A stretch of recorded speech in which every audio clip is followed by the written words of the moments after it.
ఇచ్చాపురం ఎన్నికల ప్రచారంలో జగన్ మాట్లాడుతున్నారు. లైవ్ చూద్దాం.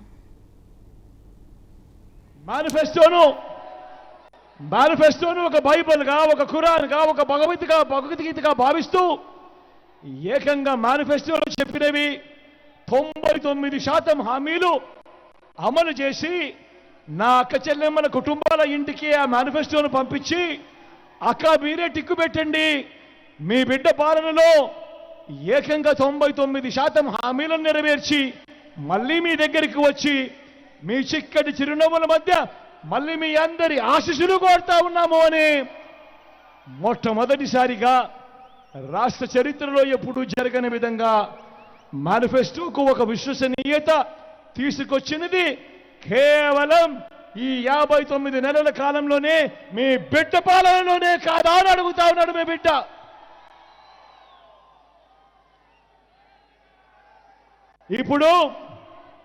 ఇప్పుడు నేను గడగడ మచ్చుకు కొన్ని పథకాలు చెబుతాను.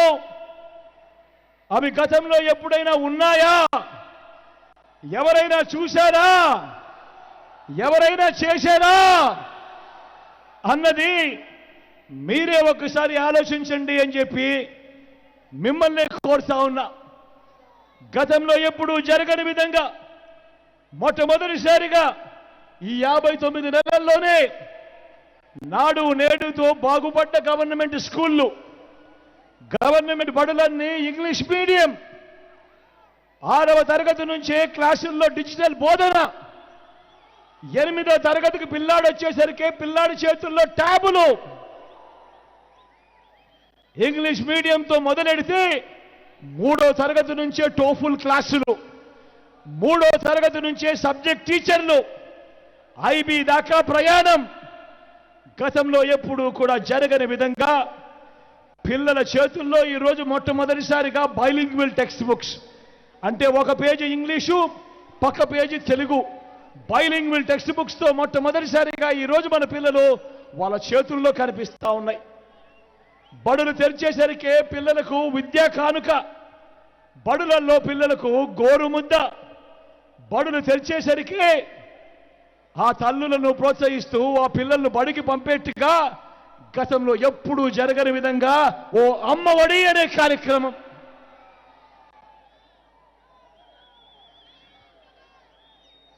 పిల్లల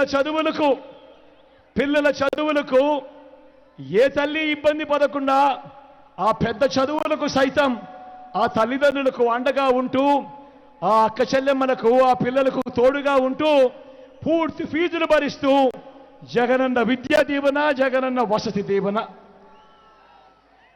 మొట్టమొదటిసారిగా పెద్ద చదువుల్లో international universities, Harvard, Stanford, LSC వంటి ఇంటర్నేషనల్ యూనివర్సిటీల కోర్సులు మన డిగ్రీలతో అనుసంధానం చేసి వారి చేత సర్టిఫికెట్ ఇచ్చే కార్యక్రమం.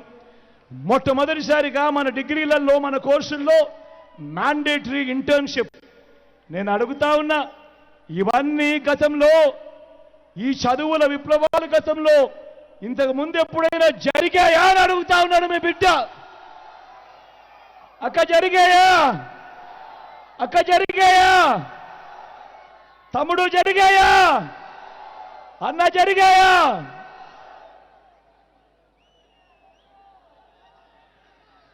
అక్క చెల్లెమ్మను తమ కాళ్ళ మీద తాము నిలబడేట్టుగా ప్రతి అక్క చెల్లెమ్మ కూడా తన ఇంటిని తాను నడిపే పరిస్థితిలోకి రావాలి అని ఆ అక్క చెల్లెమ్మలకు తోడుగా ఉంటూ, ఆ అక్క చెల్లెమ్మలకు ఆసరా, ఆ అక్క చెల్లెమ్మలకు 0 వడ్డీ, అదే అక్క చెల్లెమ్మను నడిపిస్తూ ఆ అక్క చెల్లెమ్మలకు ఒక చేయూత, ఆ అక్క చెల్లెమ్మలకు ఒక కాపు నేస్తం, ఆ అక్క చెల్లెమ్మలకు ఒక ఈబీసీ నేస్తం, ఆ అక్క చెల్లెమ్మల పేరిటే ఏకంగా 31 లక్షల ఇళ్ల పట్టాల రిజిస్ట్రేషన్ అక్క చెల్లెమ్మల పేరిటే. అందులో కడుతున్నవి ఏకంగా మరో 22 లక్షల ఇల్లు.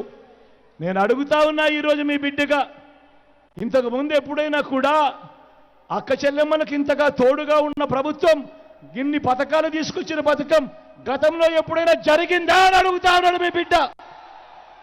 ఏమక్క గతంలో ఎప్పుడైనా జరిగిందా? ఓ ఆసరా ఉన్నదా? ఓ చేయూత ఉన్నదా? ఓ సున్నా వడ్డీ ఉన్నదా?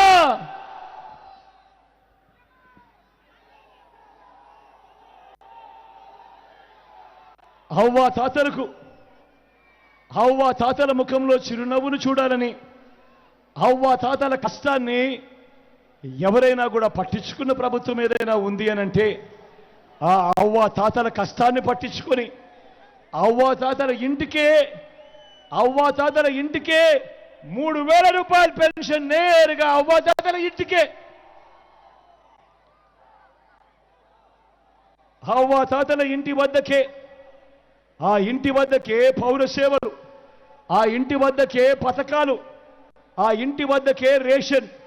నేను అడుగుతా ఉన్నా, ఇలా ఇంటి వద్దకే పెన్షన్, ఇంటి వద్దకే రేషన్, ఇంటి వద్దకే పౌర సేవలు, ఇంటి వద్దకే పథకాలు నేరుగా తలుపు తట్టి మీ దగ్గరికే వచ్చిన పరిస్థితులు గతంలో ఎప్పుడైనా జరిగాయా అని అడుగుతా ఉన్నాను మీ బిడ్డ.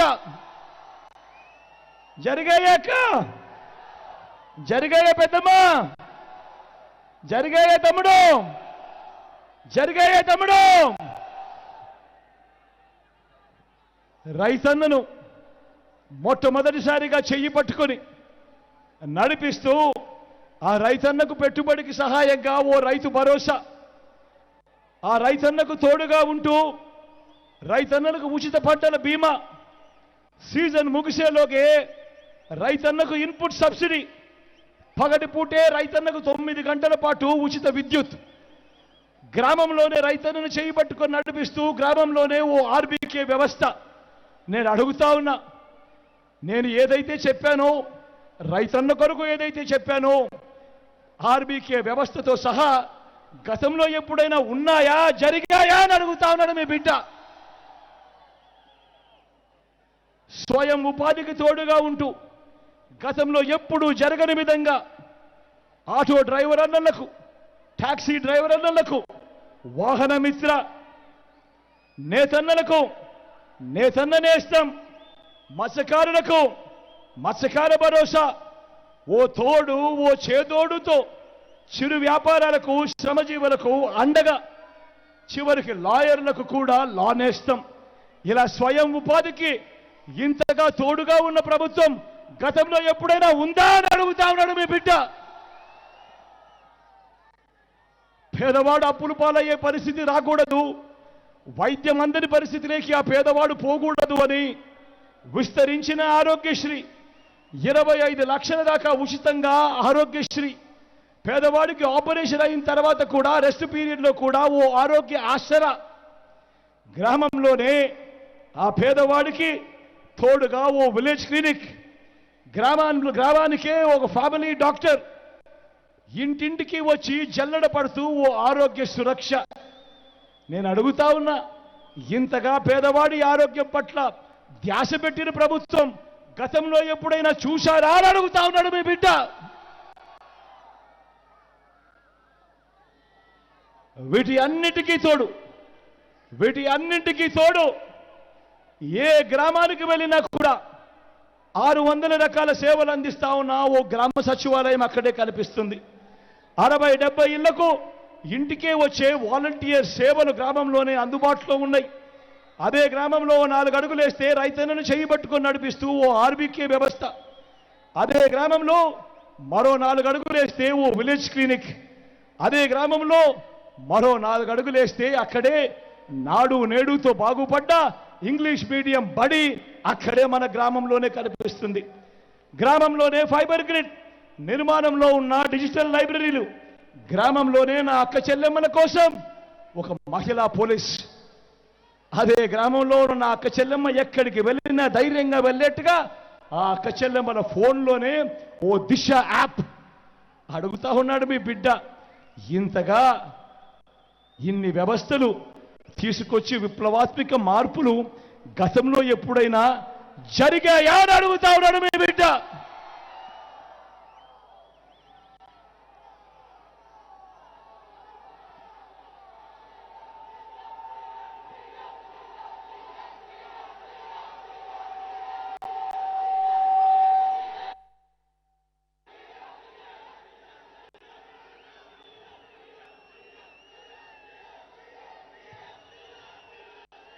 ఇంతవరకు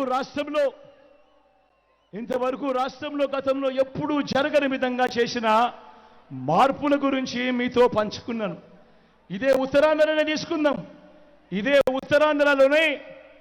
ఇదే ఉత్తరాంధ్రలో ఉత్తరాంధ్ర అభివృద్ధికి ఏమేం చేశామో కూడా మీ బిడ్డ 4 మాటల్లో మీ అందరితోనూ కూడా పంచుకుంటాడు. మీ బిడ్డ 3 జిల్లాలను 6 జిల్లాలు చేసింది. 3 కలెక్టర్లు 3 ఎస్పీలు ఉండాల్సిన చోట 6 మంది కలెక్టర్లను 6 మంది ఎస్పీలతో పరిపాలనను వికేంద్రీకరణ చేసి పేదవాడి దగ్గరికి తీసుకొచ్చింది ఈ 59 నెలల మీ బిడ్డ పాలనలోనే కాదా అని అడుగుతా ఉన్నాడు. 3 రాజధానుల్లో ఎగ్జిక్యూటివ్ క్యాపిటల్ కింద ఉత్తరాంధ్రలోని మన విశాఖను జూన్ 4వ తేదీన ప్రమాణ స్వీకారం చేసేదే విశాఖపట్నం నుంచి చేస్తూ ఎగ్జిక్యూటివ్ క్యాపిటల్ గా విశాఖపట్నం చేయబోతున్నది కూడా మీ బిడ్డే అని చెప్పి సందర్భంగా గర్వంగా చెప్తా ఉన్నా.